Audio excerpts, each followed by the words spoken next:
সুপ্রিয় শিক্ষার্থীবৃন্দ, আশা করি তোমরা সবাই ভালো আছো, সুস্থ আছো। আমি অম্বিকা কুমার গায়েন, সহকারী শিক্ষক বিজ্ঞান, লাউডো পানিশান্তা মাধ্যমিক বিদ্যালয় দাককল। লাউডো পানিশান্তা মাধ্যমিক বিদ্যালয় অনলাইন ক্লাসের পক্ষ থেকে তোমাদের সবাইকে জানাই আন্তরিক শুভেচ্ছা ও অভিনন্দন। সুপ্রিয় শিক্ষার্থীবৃন্দ, আজ আমি তোমাদের সামনে নবম দশম শ্রেণীর বিজ্ঞান হতে দ্বাদশ অধ্যায়ে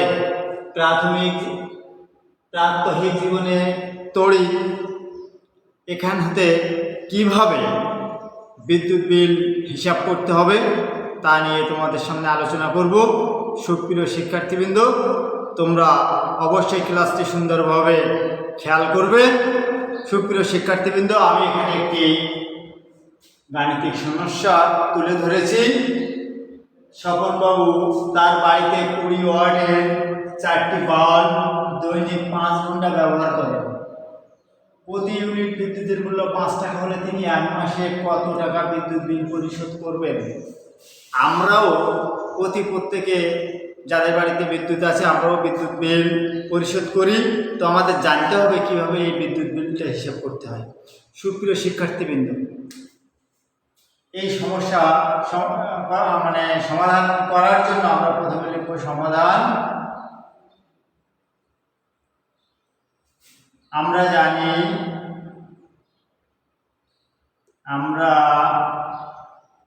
জানি ব্যয়িত শক্তি। তাহলে এখানে আমরা বাল্ব কর্তৃক ব্যয়িত শক্তি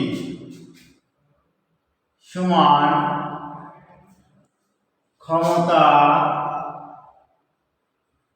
গুণ সময় ভাগ 1000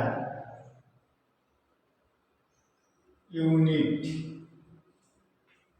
সুপ্রিয় শিক্ষার্থীরা, ক্ষমতা বলতে কত ওয়াট, সময় কত সময়। এখন ক্ষমতা কত? 20। এবার আমাদের সংখ্যা কয়টি সেটা দেখতে হবে। 4টি বাল্ব, কত সময়? 5 ঘন্টা। কতদিন? এক মাসের বিদ্যুতের হিসাব বের করব। 30 ভাগ 1000 ইউনিট। এইখানে আমরা একটু করে দেখি। 5 দুগুণী 10, 2 আর 2 কেটে গেল, সমান সমান 3 আর 4, 3 আর 4 12 ইউনিট। সুপ্রিয় শিক্ষার্থীবৃন্দ, তাহলে আমরা ব্যয়িত শক্তি ক্ষমতা গুণ সময় ভাগ 1000, কিন্তু এখানে আমাদের বাল্বের হিসাবটা করব। বাল্ব কর্তৃক ব্যয়িত শক্তি, তাহলে ক্ষমতা অর্থাৎ 20 ওয়াট। এখানে 20 ওয়াট। কয়টি বাল্ব? 4টি বাল্ব। কয় ঘন্টা? 5 ঘন্টা। কয় মাসে? 1 মাসে। 1 মাস সমান 30 দিন ভাগ 1000 ইউনিট। এবার কাটাকাটি করে আমরা পেলাম 12 ইউনিট। আমাদের প্রত্যেকের বাসা বাড়িতে শুধু বাল্ব নয়, ফ্যান রয়েছে, টিভি রয়েছে, ফ্রিজ রয়েছে। তদ্রূপভাবে শুধু বাল্বের হিসাবটা আমরা করলাম। এরপরে যদি ফ্যান, একই ক্ষমতা গুণ সময়, ফ্যানের ক্ষমতা কতটুকু সময় চলে, কয়টা ফ্যান, ভাগ 1000। টিভি, একটি টিভি কত ওয়াটের, কতক্ষণ চলে, ভাগ 1000 দিয়ে আমরা আলাদা আলাদাভাবে, যেমন বাল্ব কর্তৃক ব্যয়িত শক্তি, টেলিভিশন কর্তৃক ব্যয়িত শক্তি, ফ্রিজ কর্তৃক ব্যয়িত শক্তি, ফ্যান কর্তৃক ব্যয়িত শক্তি, এইভাবে বের করে সবগুলো টোটাল যোগ দেব। আবার কতদিন? 1 মাসে বের করতে 30 দ্বারা গুণ করব। তো আমরা বলেছি প্রতি ইউনিট বিদ্যুতের মূল্য 5 টাকা। প্রতি ইউনিট মানে এক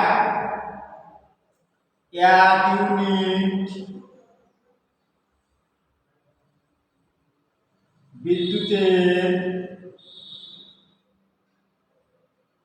মূল্য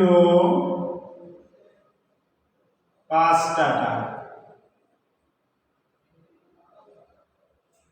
অতএব কত ইউনিট আমরা পেয়েছি? 12 ইউনিট। 12 ইউনিট বিদ্যুতের মূল্য 5 গুণ 12 টাকা সমান সমান 60 টাকা। তাহলে আমরা হিসাব করলাম স্বপনবাবু এক মাসে বাল্ব কর্তৃক কত টাকা? 60 টাকা বিদ্যুৎ বিল পরিশোধ করে। তো সুপ্রিয় শিক্ষার্থীবৃন্দ, আমরা যদি এই সূত্রটা মনে রেখে সূত্র অনুরূপ অঙ্কগুলো করি, গেলে 4 ঘন্টার জায়গায় যদি 3 ঘন্টা হতো 3 ঘন্টা দিতাম। 5টি বাল্ব ওই 5 ঘন্টার জায়গায় 4 ঘন্টা দিতাম। যদি 4টি বাল্ব 6টি বাল্ব হতো 6 দিতাম, কিন্তু 1000 নির্দিষ্ট থাকবে। যদি একদিনের বের করতে বলে এখানে 30 দিনের জায়গায় একদিন হবে। তো সুপ্রিয় শিক্ষার্থীবৃন্দ, আমরা এইভাবে বিদ্যুৎ বিল হিসাব করতে পারবো, তোমরাও পারবে আমার বিশ্বাস। তো তোমরা তোমাদের নিজেদের প্রত্যেকের বাড়িতে কয়টি বাল্ব, কয়টি ফ্যান, এভাবে আলাদা আলাদাভাবে বিদ্যুৎ বিল হিসেব করে তোমরা বিদ্যুৎ বিলে কত টাকা মাসে পরিশোধ করতে হবে এটা তোমরা নির্ণয় করতে পারবে। সুপ্রিয় শিক্ষার্থীবৃন্দ, আশা করি তোমরা বুঝতে পেরেছো। তো আবারও লাড্ডু পানিসান্তা মাধ্যমিক বিদ্যালয়ের অনলাইন ক্লাসের পক্ষ থেকে তোমাদের অনেক অনেক ধন্যবাদ ও শুভেচ্ছা জানিয়ে আমি তোমাদের সামনে হতে আজকের মতো বিদায় নিচ্ছি। ধন্যবাদ সকলকে।